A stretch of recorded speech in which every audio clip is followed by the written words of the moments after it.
सुर में गाना सीखिए पाधानीसा ऐप के साथ। AI powered personal music teacher from Saregama. अग्न्यश्च श्रद्धानश्च संशयात्मा विनश्यति नायं लोकोऽस्ति न परो न सुखम संशयात्मनः। जो सही गलत का फैसला नहीं कर सकता, जिसमें श्रद्धा नहीं, जिसके मन में शक है, ऐसा मनुष्य खत्म हो जाता है। ऐसे संशय युक्त मनुष्य के लिए न ये दुनिया है, न वो दुनिया, और ना ही सुख। जिसमें न सोचने समझने की शक्ति है, जिसमें न ईश्वर के लिए या इस दुनिया के सच के लिए श्रद्धा है, तो उसके जीवन का कोई मोल ही नहीं। ऐसे अज्ञानी बेवकूफ के लिए किसी दुनिया में आराम नहीं और उसे सुख कभी नहीं मिलता। दोस्तों, बिना कुछ किए कुछ भी हासिल नहीं होता, और साथ में अगर कुछ करने की, कुछ जानने की इच्छा नहीं, तो इस इंसान के होने में और ना होने में कोई फर्क नहीं।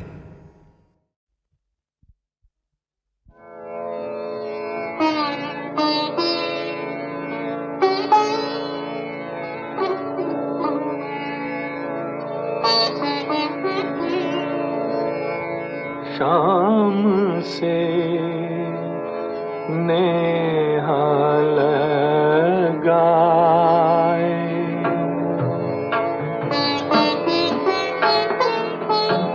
राधे नीर बहार। शाम से नेहा लगाए,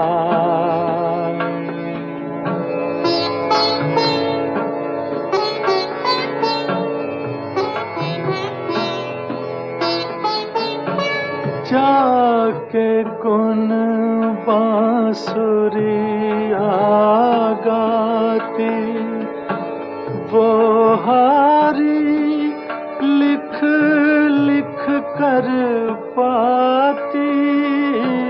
जाके गुन बांसुरिया गाती, जाके बिन है शाम अधूरो, वो बिरहन कहलाए। हाय शाम से नेहा लगाए, राधे नीर बहार। शाम से नेहा लगाए।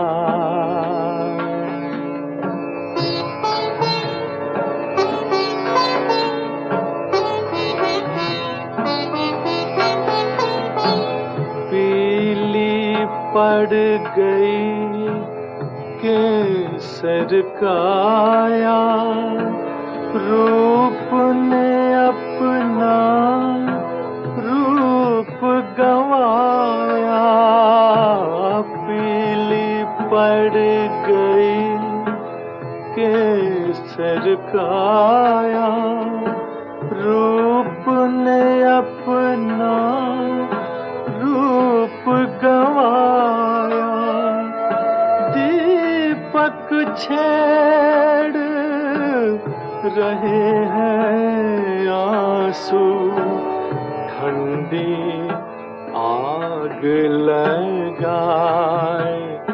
हाय शाम से नेहा लगाए, राधे नीर बहार।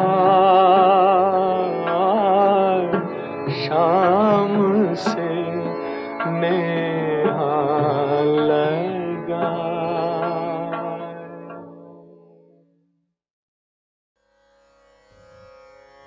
दुःखमित्येव यत्कर्म कायक्लेशभजात्यजेत् सकृत्वा राजसं त्यागं नैव त्याग फलम लभेत।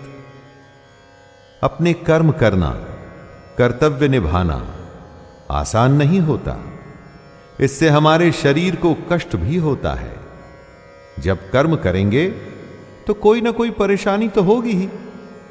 अब अगर ऐसा मान लेंगे कि जो कोई कर्म है वो सब दुख रूप ही है, और ऐसा समझकर यदि शारीरिक परेशानी के भय से कर्तव्य कर्मों का त्याग कर देंगे तो ये राजस त्याग माना जाएगा। ऐसे त्याग का फल कभी भी नहीं मिलता। वैसे जब भी कोई त्याग किया जाता है तो उसका फल परम शांति होती है। कभी कुछ त्याग करके देखिएगा, आप स्वयं ही समझ जाएंगे दोस्तों।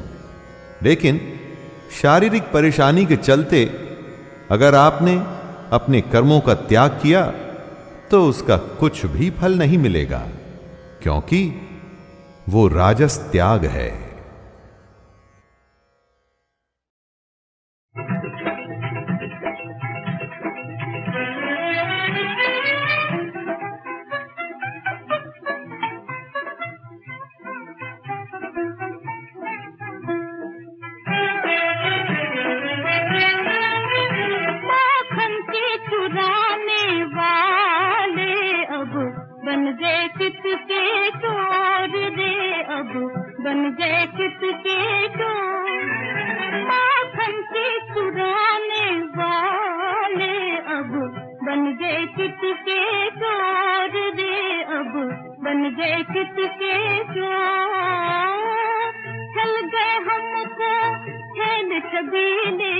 बांधो प्रेम की डोर रे, बांधो प्रेम की डोर।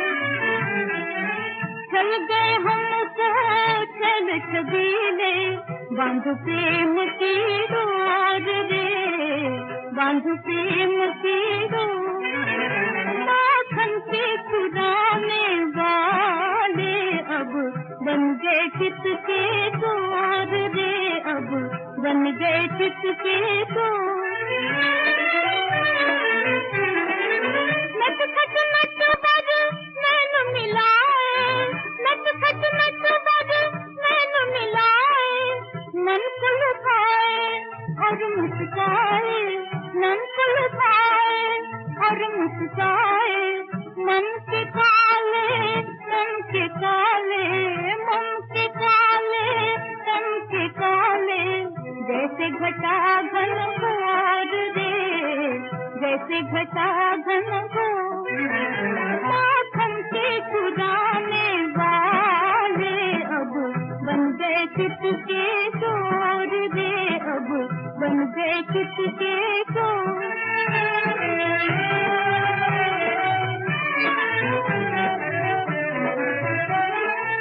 वृंदावन के रास रचैया, मधुर मधुर मुरली के बजैया।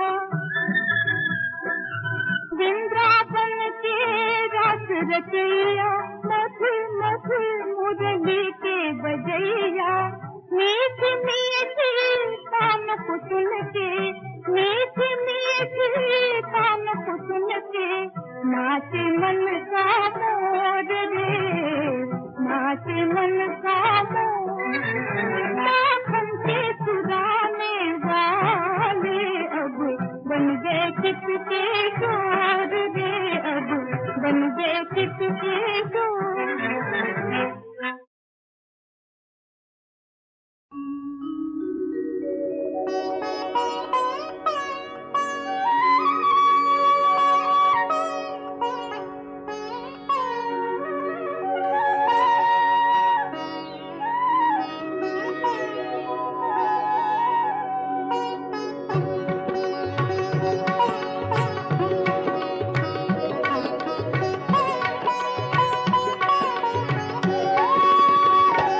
इस द्वार गया उस द्वार गया, जिस द्वार गया तू ही मिला।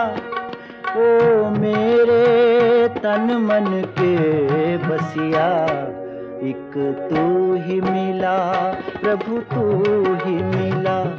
बस तू ही मिला प्रभु, तू ही मिला।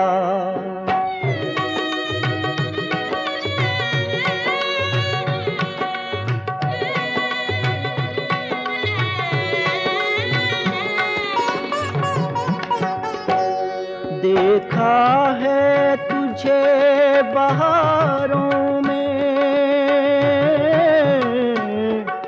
देखा है तुझे बहारों में, देखा है चांद सितारों में, देखा है चांद सितारों में, देखा है यहाँ देखा है वहाँ, देखा है जहाँ तू ही मिला।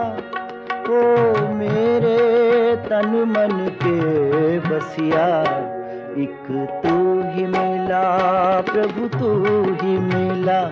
बस तू ही मिला प्रभु, तू ही मिला।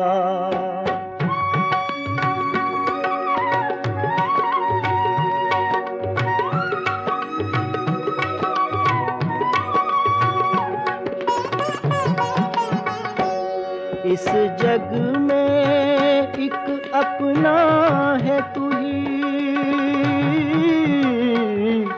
इस जग में एक अपना है तू ही, इन नैनों का सपना है तू ही, इन नैनों का सपना है तू ही।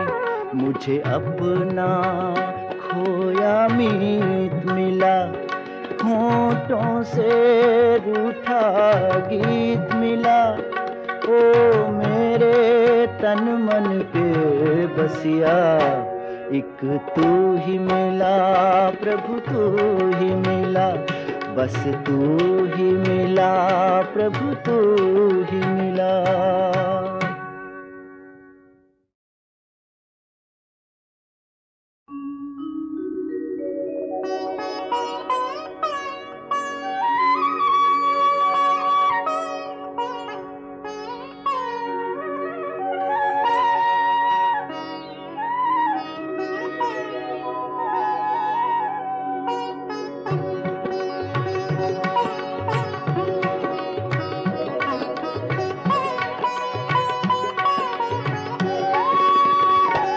इस द्वार गया उस द्वार गया, जिस द्वार गया तू ही मिला।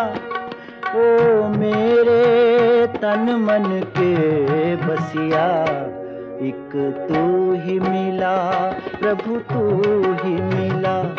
बस तू ही मिला प्रभु, तू ही मिला।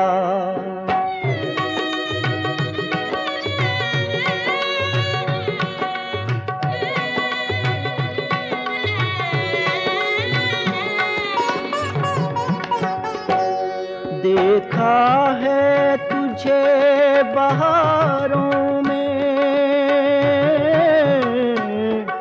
देखा है तुझे बहारों में, देखा है चांद सितारों में, देखा है चांद सितारों में, देखा है यहाँ देखा है वहाँ, देखा है जहाँ तू ही मिला।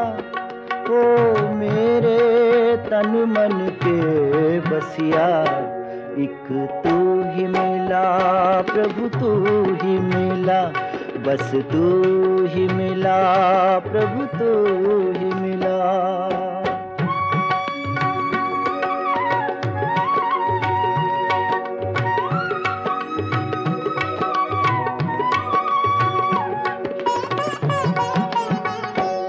इस जग में एक अपना है तू ही, इस जग में एक अपना है तू ही, इन नैनों का सपना है तू ही, इन नैनों का सपना है तू ही। मुझे अपना खोया अमित मिला, होठों से रूठा गीत मिला। ओ मेरे तन मन के बसिया, एक तू ही मिला प्रभु, तू ही मिला, बस तू ही मिला प्रभु, तू ही मिला।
गाजरी सिर धरना जरी विठ्ठल के प्रीत गीत गाती चली भक्ति की गाजरी सिर धरना जरी विठ्ठल के प्रीत गीत गाती चली गीत गाती चली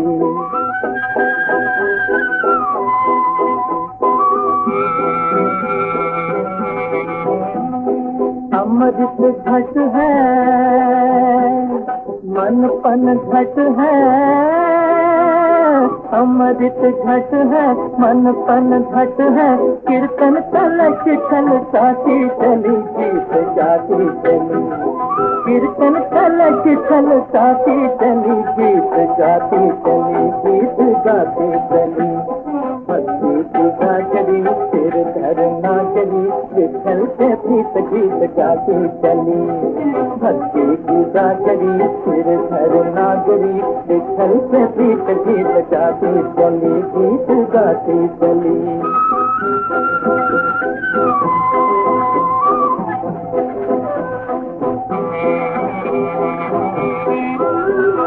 पग है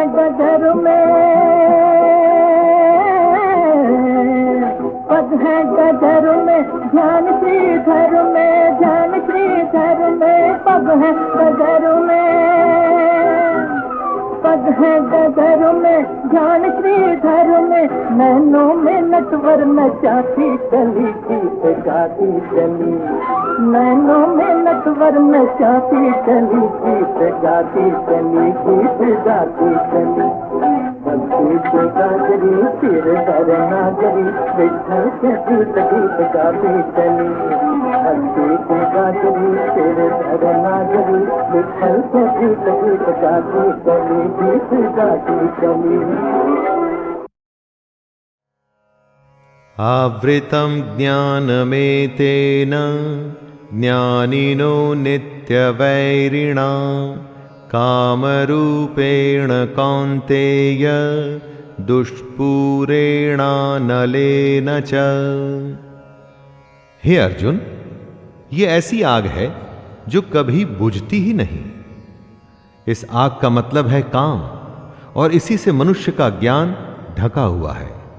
भोगों से कभी कोई तृप्त नहीं हुआ है।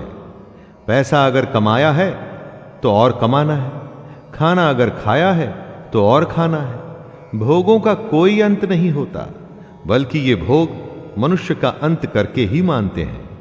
जैसे आग को अगर ईंधन मिलता रहे तो वो कभी बुझती नहीं। इन भोगों को जब आप बढ़ाते हैं तो आप जलती हुई अग्नि में ईंधन ही डाल रहे हैं। काम, क्रोध, मद, लोभ और मोह को नियंत्रण में रखना ही इस आग को बुझाने का एक तरीका है। This state of steady wisdom is now compared to a vast ocean, calm and steady. In this verse 70, Apuryamanam achala pratishtham samudramapah pravishanti yadvat tadvat kamayam pravishanti sarve sashanti mapnoti na kamakami. As into an ocean, brimful and still and calm, flow the waters from various rivers without making any disturbance in the ocean itself. Even so, the Muni, into whom enter all desires, his or others, he alone achieves peace and not the one who is disturbed by desires one after the other. This is a picture of a full person, fulfilled in every sense of the term, steady, like an ocean. How many rivers flow into the ocean? They do not disturb the ocean. Similarly, the man is immense like an ocean. As Shankaracharya said, Mahahridavat akshobhyamanaha, immovable like a mighty lake, is the man of spiritual realization who has realized the Atman, the infinite, the immortal, and the free. So that not only his own desires, everybody else's desires also can enter into him. He doesn't find any difficulty. This is the nature of spiritual realization. But Even in ordinary life, you will find if a man is a leader, his desires, other people's desires all enter into him, and yet he is able to contain all of them, not get disturbed by all of them. In that, you will find this achievement to a small degree. Some divine touch is there, some infinite touch is there, by which a man is able to express such a great character. So, in the next sloka, Krishna says, Vihaya kaman yas sarvan pumamscharati nispraha nirmamo nirahankara sashantim adhigacchati.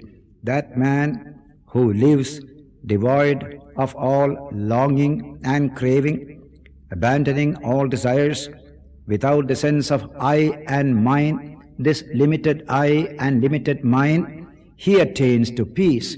He has become universal. Though with a body, he is not confined within the body. He has realized his infinite dimension, and he alone is at peace. A man like Buddha, a man like Jesus, what infinite peace! My peace I bestow unto you. When Jesus said, similarly Buddha, his peace he radiates to all others. He has achieved it through his illumination within. That is steadiness, that is fulfillment, that is freedom. And now Krishna sums up all the teaching of this section in the last verse, verse 72 of the second chapter. Esha brahmi sthiti partha nayanam prapya vimuhyati sthitvasyam antakalepi brahmanirvanam richati. Arjuna, O Partha, this state is called Brahmi state, the state of being established in Brahman, the infinite and the absolute. Esha Brahmi sthiti partha. He says, Nayanam prapya vimuhyati. Once you are established in this state, there is no more possibility of delusion. These little delusions that upset us because we are small, we are petty. Just like a small lake, a little water enters, it overflows and disturbs it. Whereas a big lake, so many rivers enter, nothing happens to it. So, Esha Brahmi sthiti partha nayanam prapya vimuhyati. Then, sthitvasyam antakalepi brahmanirvanam richati. If one is established in this state, even at the end of one's life, just before passing away, even then he achieves nirvana in Brahman, peace in Brahman. That is real peace that is established in Brahman. Shankaracharya says, if a man is established in this at the end of one's life, just before death, he attains Brahmanirvanam. What to speak of those who strive from childhood to develop this state of oneness with Brahman and the peace and stability that follow? What doubt is there? They will achieve peace in Brahman, nirvana in Brahman. He says, Asyam antakale sthitva brahmanirvanam richati iti, says Shankara. And kimata vaktavyam brahmacharyadeva sanyasya yavat jivam brahmanyeva sthitaha sa brahmanirvanam richati iti. From childhood alone, man develops a character consisting of disciplining of the sensory energy system and slowly realizing the Atman behind one's sensory and psychic system. If this continues throughout life, there is no doubt that man will achieve in this very life this perfection in Brahman, this peace that nothing can disturb because it is rooted in Brahman itself. This is the second chapter, which is concluded by the statement in the Gita, Iti Sankhya Yogo Nama Dvitiyodhyayaha. Sankhya and Yoga are discussed here, as we saw from the middle of the chapter onwards. This is a beautiful picture of human perfection here and now in this very world. There is no question of a post-mortem heaven anywhere here. When the possibilities lying hidden in every human being are slowly unfolded, before this body falls away, man achieves fulfillment here and now. That is the object of the philosophy of Vedanta. Arjun उवाच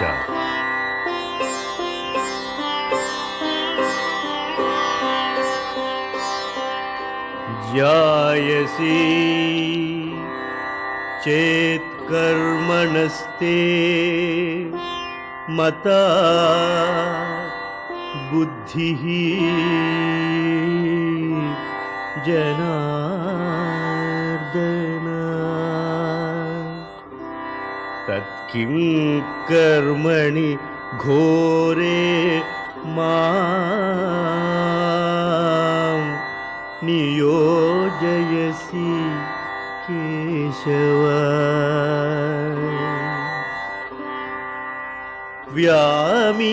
व्यामिश्रेणेव वाक्येन बुद्धिं मोहयसीव मे तदेकं वद निश्चित्य येन श्रेयोऽहमाप्नुयाम्.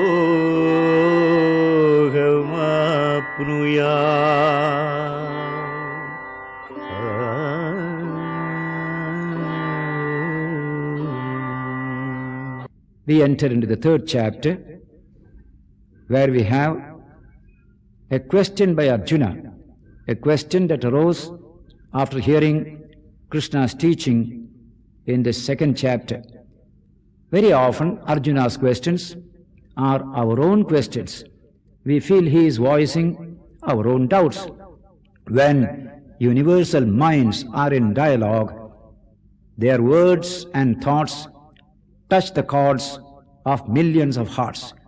They speak as representative men in questioning as well as in answering. And you can see it in some of these questions already asked by Arjuna, and some more will be asked by him in these chapters. Here is the beautiful question of Arjuna. Jyayasi chet karmanaste mata buddhir janardana tatkim karmani ghore mam niyojayasi keshava.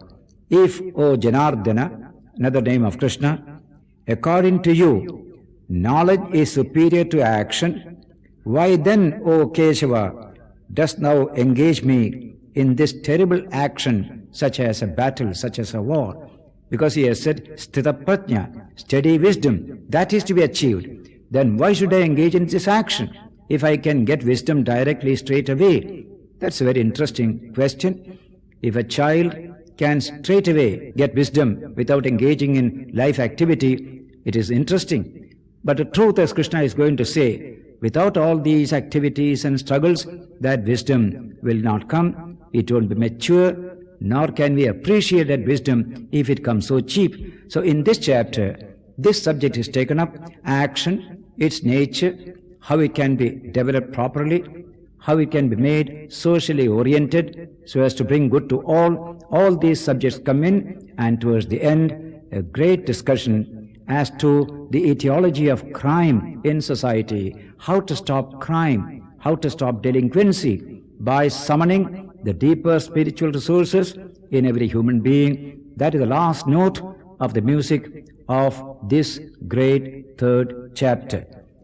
The next sloka says, Arjuna continues, Vyamishreneva vakyena buddhim mohayasiva me tadegam vada nischitya yena shreyoham apnayat.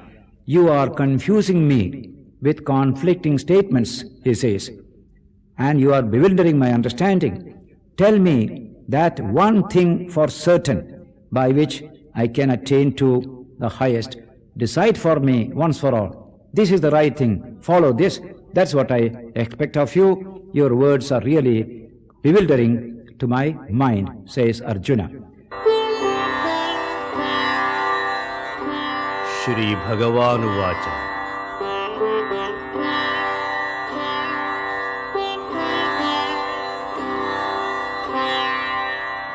लोकेऽस्मिन् द्विविधा निष्ठा पुरा प्रोक्ता मया नघ ज्ञानयोगेन सांख्यानां कर्मयोगेन योगिना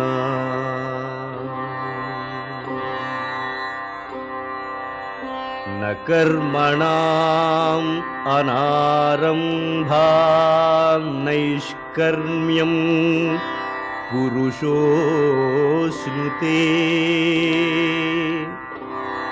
न च संन्यसनादेव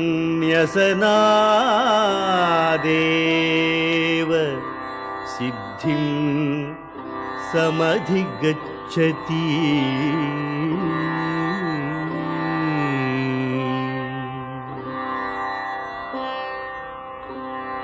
न हि कश्चित् क्षणमपि जातु तिष्ठत्य कर्मकृत् कार्यते ह्यवशः कर्म सर्वः प्रकृतिजैर्गुणैः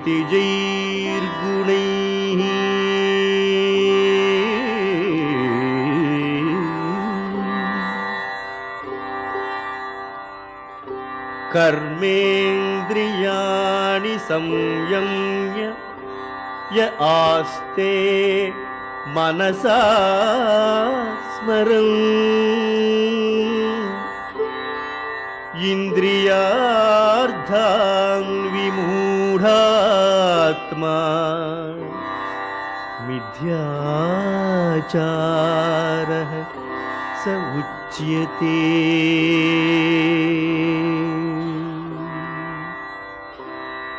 यस्त्विन्द्रियाणि मनसा नियम्यारभते अर्जुन कर्मेन्द्रियैः कर्मयोगम् असक्तः स विशिष्यते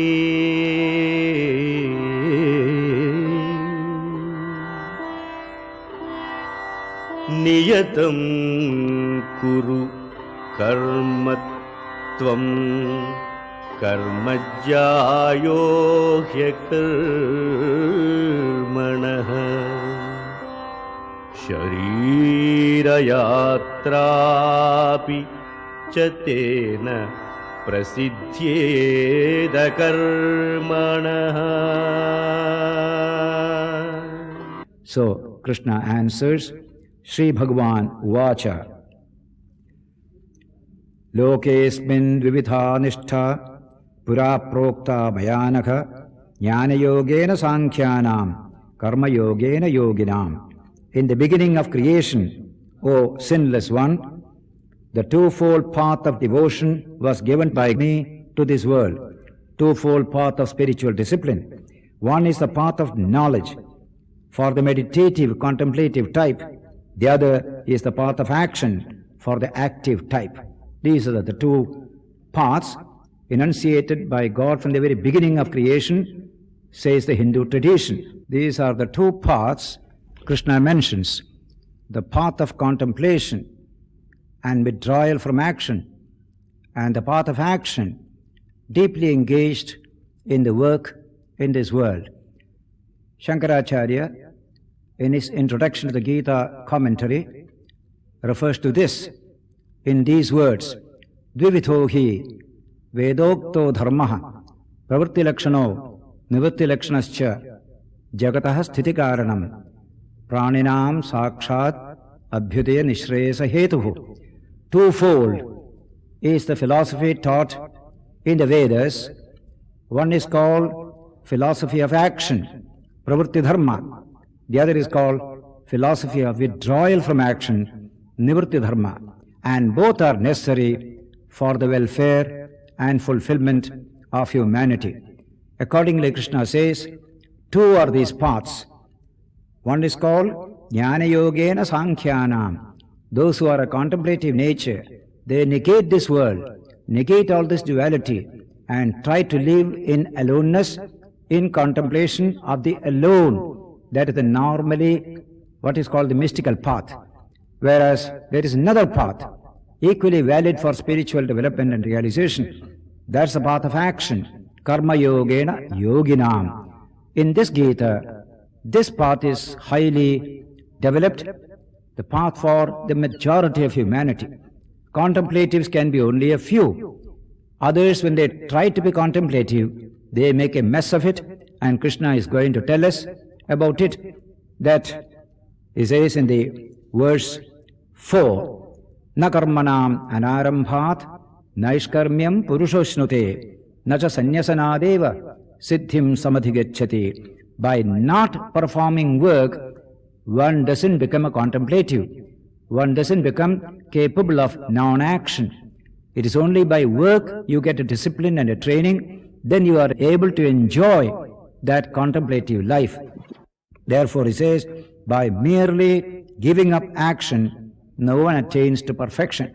Action giving up is not the essence of perfection. There is a certain mental development to come through action. Then only we can enjoy the non-action part of human life. It is like a person being promised a long holiday, himself unemployed for a whole month. We promise him a holiday for a month. He cannot enjoy that holiday. It is only after a hard day's work, holiday has a meaning. So that unless we get discipline in work, we can't enjoy the discipline of meditation or no work. Nahi kaschik kshanamabhi yatu tishthatya karmagrat karyate hyavashah karma sarvaha pragatijay gunaihi. Nobody sits quiet even for an instant, says Krishna. Impelled by one's own nature, one always engages in some work or the other. If I want to develop a contemplative life, but if I have not a capacity for it, I will convert that contemplative life into some sort of subterfuge action. Very often people do it. Karmendriyani samyamya ya aste manasasmaran indriyarthan vimuthatma mithyacharasya uchyate. Such people Krishna characterizes as hypocritical. Why? Those who restrain the organs of action, but their minds are busy with all sorts of things within, how can they be declared as really contemplative? They are essentially hypocritical. Mithyacharasya uchyate. Externally they are inactive, inwardly full of action, gushing thoughts, gushing desires inside. They have not trained these things in the school of action first, then they would have enjoyed real contemplation. That's why in the Ashtavakra Gita, another great book of Vedanta, is this sentence, Nivrittirapi mudhasya. Those who are fools, when they practice cessation from work, that is nivritti, they actually engage in pravritti or action. Pravrittirabhi dhirasya nivrittirupajayate nivrittirapi mudhasya pravritti phalabhagini. If a man is wise and well-disciplined, even when he is acting, it is as good as non-action. If a man is a fool without inner restraint, even if he is contemplating or practicing in action, he is full of action, full of distraction. That truth Krishna is emphasizing in these famous two verses, that if you don't control the sense organs and then engage yourself in action, you do not reap the fruit of action or contemplation.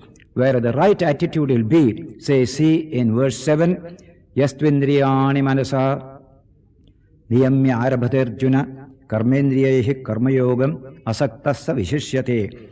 Controlling the sense organs by the mind, becoming unattached, who directs his organs of action to the path of work. Such a one, O Arjuna, is excellent in character.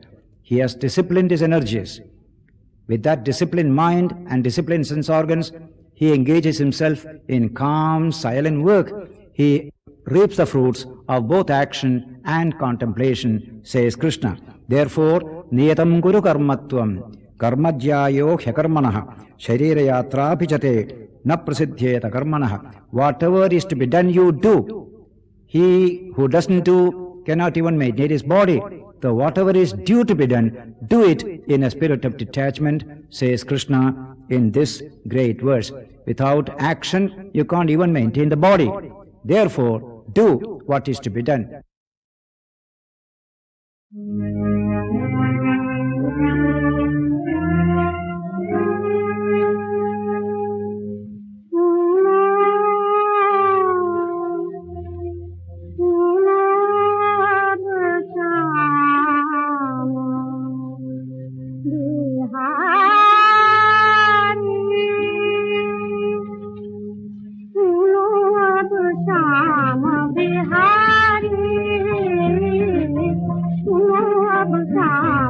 Bihari क्यों बिगड़ी मेरी बात कहो जी क्यों बिगड़ी मेरी बात कहो जी किसकी मार बिगारी सुनो अब शाम बिहारी सुनो अब शाम बिहारी